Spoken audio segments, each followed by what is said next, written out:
नमस्कार। केंद्रीय विद्यालय नामरू के चैनल पर अभी सबका स्वागत है। आज हम ऐसे विषय पर चर्चा करेंगे जिसे लेकर हर माता पिता और स्कूल जाने वाले हर बच्चा परेशान है। जी हाँ, आज हम चर्चा करने वाले हैं परीक्षा का सामना कैसे करें। इस बात पर चर्चा करने के लिए हमारे साथ हमारे दो खास मेहमान हैं। हमारे साथ हैं हमारे जाने माने doctor Nainpreet Kaur, eminent educationist, ABC college Guwahati.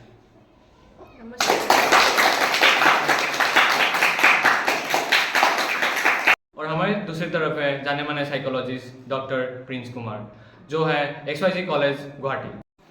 नमस्कार।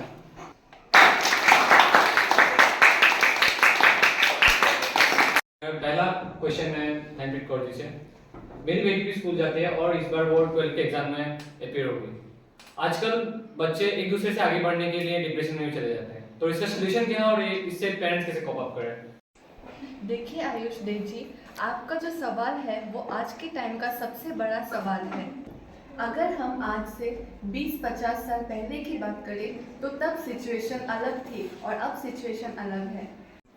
आजकल तो बच्चों के साथ साथ पेरेंट्स भी बहुत टेंशन ले रहे हैं। उनको ऐसा लगता है कि रिजल्ट ही सब कुछ है, जबकि ऐसा नहीं होना चाहिए। एग्ज़ाम तो बस एक पहली शुरुआत है।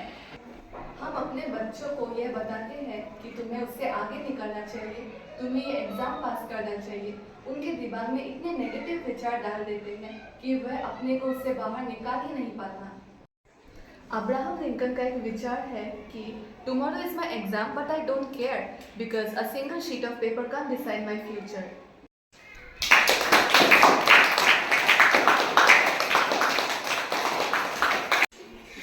फेल होना या कम मार्क्स आने के बाद पेरेंट्स को अपने बच्चों को बिल्कुल भी डांटना नहीं चाहिए, बल्कि उनका जैसा परफॉर्मेंस है उन्हें सेलिब्रेट करना चाहिए और उसी के बेस पर उन्हें आगे गाइड करना चाहिए। क्या होगा अगर वो अच्छा डॉक्टर नहीं बन पाया?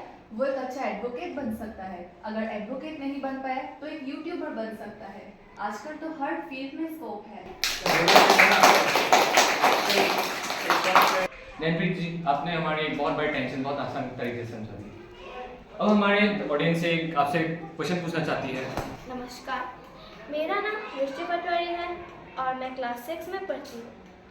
मेरा यह सवाल है कि हम बच्चे लगातार बढ़ते पैटर्न की टेंशन से कैसे फ्री रखें।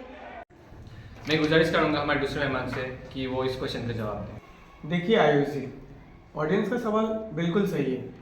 आज एजुकेशन के फील्ड में इतने सारे एक्सपेरिमेंट्स हो रहे हैं कि अंदाज़ा लगाना मुश्किल है कि कब पैटर्न पेपर का बदल जाए। हम सब तो ये भी जानते हैं कि आजकल मिड सेशन में भी एग्ज़ाम का पैटर्न चेंज हो जा रहा है। एज ए साइकोलॉजिस्ट मैं ये कहना चाहूँगा कि इन सब चेंजेस का सीधा प्रभाव बच्चों के आत्मविश्वास पर पड़ता है। लेकिन मैं उनका धन्यवाद करना चाहूँगा कि उन्होंने न्यू एजुकेशन पॉलिसी के तहत ऐसे एजुकेशन पॉलिसी को बनाया जो कि लर्नर फ्रेंडली है और हर बच्चे उससे सीख पाए। आज जो परिवर्तन हो रहे हैं वो आज के भारत को बेहतर और विकसित बनाने के लिए हो रहे हैं। और बात रही टेंशन से कैसे फ्री रहें, तो इसका एक ही समाधान है, आप टीचर से रेगुलर संपर्क में रहें और न्यूज़ पे जो भी न्यूज़ आए उसे विश्वास ना करें, क्योंकि वह गलत भी हो सकती है। अपने टीचर से इस बारे में अपडेट लेते रहें और आपके टीचर जो पढ़ाए उसे अच्छे से पढ़ें और उसे घर पे जाके उसे प्रैक्टिस करते रहें। इस तरह से आप अपनी परीक्षाओं में उन प्रश्नों को प्रैक्टिस करके अच्छा स्कोर कर सकते हैं और इन टेंशनों से भी आप फ्री रहेंगे। और टेंशन का एक बड़ा रीज़न भी होता है कि हम हर वक्त पढ़ते रहते हैं, लेकिन एज ए साइकोलॉजिस्ट मेरा मानना है कि अगर आप हर वक्त पढ़ते रहेंगे तो आपको स्ट्रेस होगा और इससे आप रिलीव होने के लिए आप योगा कर सकते हैं, आप बाहर खेलने जा सकते हैं या फिर कुछ कॉमिक्स पढ़ सकते हैं। क्योंकि इस तरीके से जब आप पढ़ाई करेंगे और जब आप पढ़ते हैं तो लगातार 2-3 घंटे ना पढ़ें, उसमें कुछ देर का गैप दें। जैसे आपने 50 मिनट्स पढ़ाई की तो 10 मिनट आप थोड़ा घूम कर आएँ या फिर अपने माता पिता से बात करें, जिससे आप टेंशन फ्री रहेंगे। तो यही मैं कहना चाहूँगा, इस बदलते हुए एग्ज़ाम के पैटर्न से आपको अगर सामना करना है तो इन सब चीज़ों को अपने जीवन में अपनाएं, खेल कूद खेलें और अच्छे से पढ़ाई करें। धन्यवाद।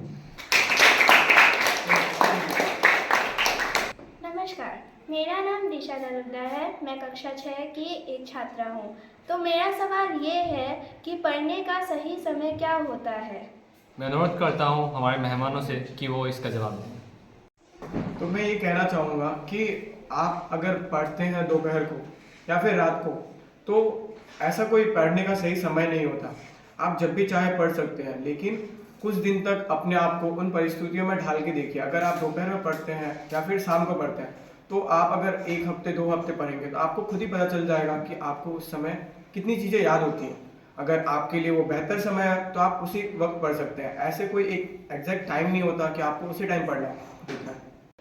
जैसा कि मैं बताऊं, मैं जब अपने बचपन के दिनों में पढ़ा करता था तो मुझे दोपहर के समय में ज़्यादा याद होता था। नमस्कार, मेरा नाम हितार्थी है और मैं क्लास 6 में पढ़ती हूँ।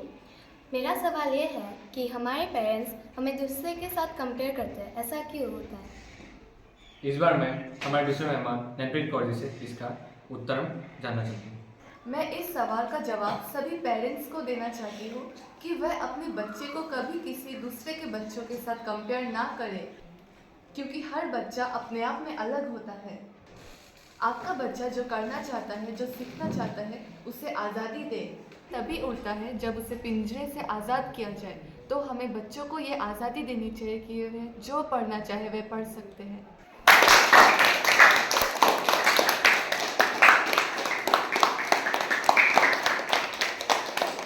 आज आप दोनों ने हमारे सभी क्वेश्चन के जवाब दे दिए और ये आंसर्स हमारे लिए बहुत हेल्पफुल होंगे फ्यूचर में।